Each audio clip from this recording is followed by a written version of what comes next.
take the blue pill, the story ends. You wake up in your bed and believe whatever you want to believe. You take the red pill, you stay in Wonderland, and I show you how deep the rabbit hole goes.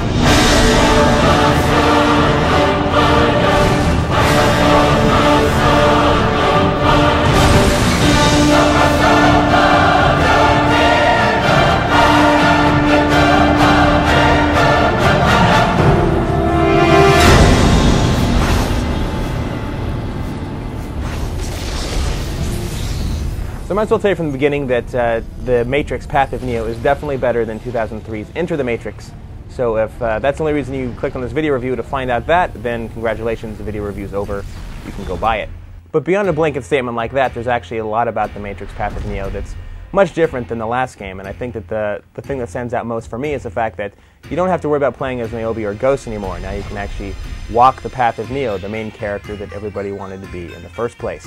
What that means is the Wachowski brothers, or siblings, depending on who you talk to, have gone back to their original script and actually reworked the entire storyline so that all three movies tie together in a way that they only follow the path of Neo. Of course, one of the strongest elements of Path of Neo is the fact that it captures the spirit of the Matrix so well. Everything from the menu system to each individual scene looks exactly like the movie, and they've done a really good job of translating the movie presentation to the video game presentation. One of my biggest concerns is the fact that because you only play as Neo, that it was going to have a pretty narrow character focus.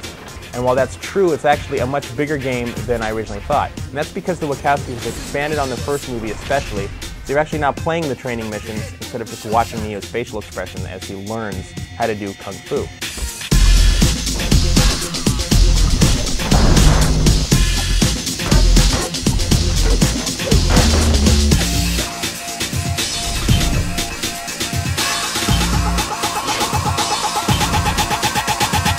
There's some positives and negatives to this new approach.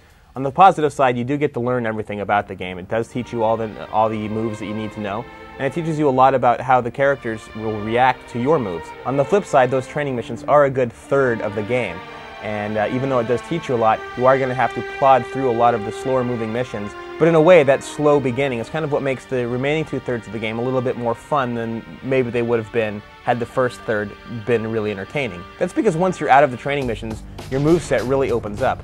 If you've played of God of War, it's actually a very similar system to that in that it's context sensitive and based on your enemy's location and your own location in relation to nearby environments that actually dictates the types of maneuvers that you can do. There's quite a number of cool things that you can pull off.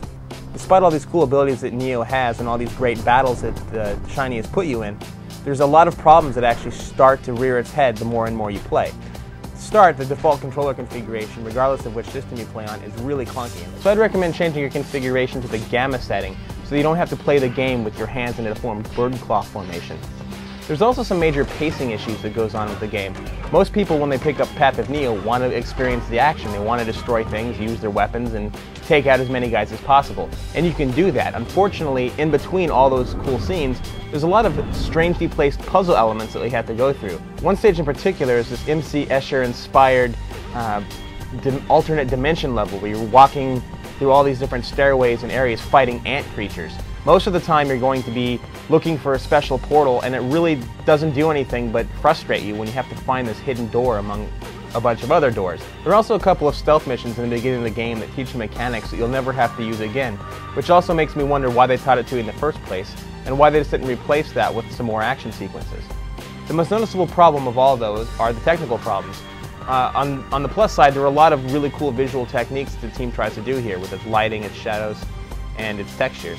But on the same token, it looks like they're trying to do too much because with all these effects turned on, there's massive slowdown issues, particularly when you're facing a lot of enemies, and the camera seems to get caught on a lot of things when you're fighting indoors.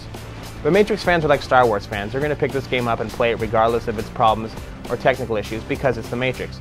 In a lot of ways I can see why they do that, because there is a lot to like here with its production values, its long list of missions, and it does have some really nice difficulty in places. But when you're faced with a much better crop of action games this season, like Ninja Gaiden Black, God of War, Devil May Cry 3, it's a lot harder to forgive these problems and take the game for face value alone.